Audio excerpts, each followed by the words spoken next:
Sebelum anak lahir itu sudah harus ada pendidikan.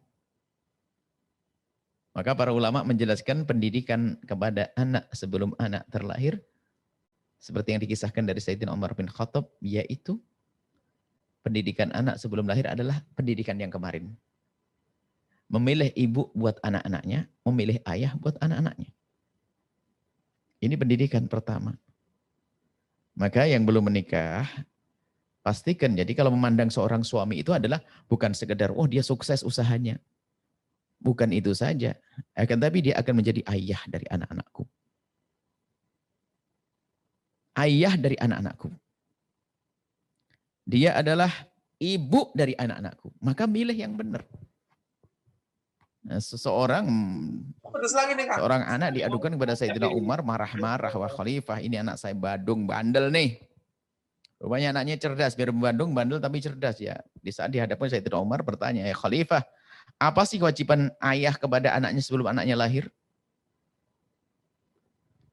Sayyidina Umar ya menjawab, kewajibannya adalah, dia mau dihukum kok. Orang tuanya menginginkan dia dihukum oleh Sayyidina Umar, dimarahi, pengen dinasihati Sayyidina Umar. Rupanya anak ini cerdas, malah bertanya, kewajiban ayah saya kepada saya apa sih khalifah sebelum lahir? Sebelum saya lahir? Khalifah menjawab, yang pertama adalah memilihkan ibu yang baik. Yang kedua, memberi nama yang baik. Yang kita mengajarkan ilmu agama. Sang anak lalu berkata, khalifah, semuanya tidak dilakukan oleh ayah saya.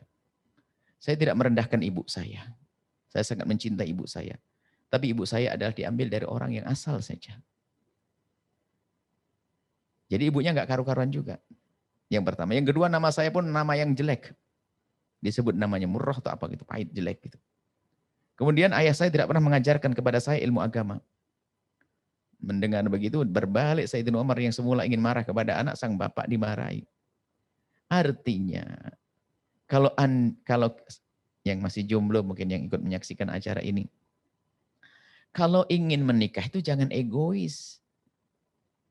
Sebagian orang mengatakan nikah itu bukan, yang menikah bukan orang tuamu tapi dirimu. Benar, yang menikah dirimu. Akan tetapi di dalam pernikahan ini hendaknya kita itu bisa membawa keluarga pun juga ikut senang, bahagia, bukan egois.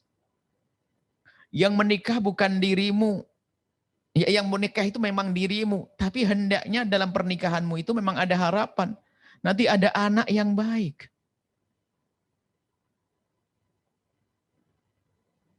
Jadi makanya dalam Islam sendiri lihat. Berbicara tentang nasab itu penting. Tapi nggak cukup. Nasabnya baik, perilaku nggak benar ya enggak. Perilaku yang penting itu kan amalnya langsung, keimanannya kok. Nasab termasuk pelengkap. Nomor satu adalah agamanya. Biarpun dia adalah orang yang bapaknya pencoleng, bapaknya gini, ibunya begini. Tapi kalau dia adalah orang yang benar-benar.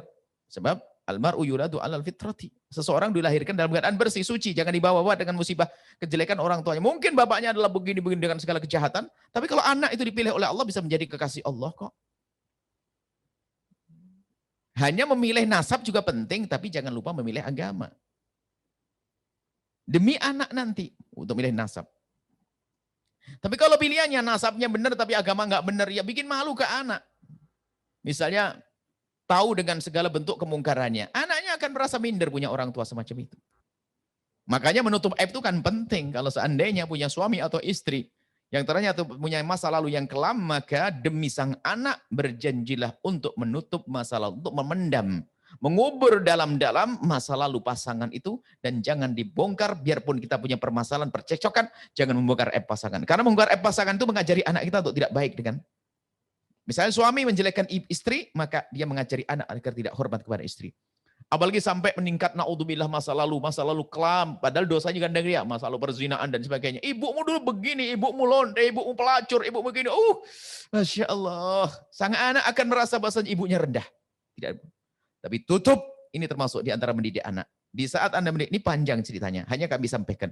Jika Anda ingin mendidik anak, jangan berani Anda mengolok, merendahkan pasangan Anda di depan anak Anda, karena sesungguhnya di saat Anda merendahkan pasangan Anda mengajari anak Anda untuk tidak baik dengan pasangan Anda.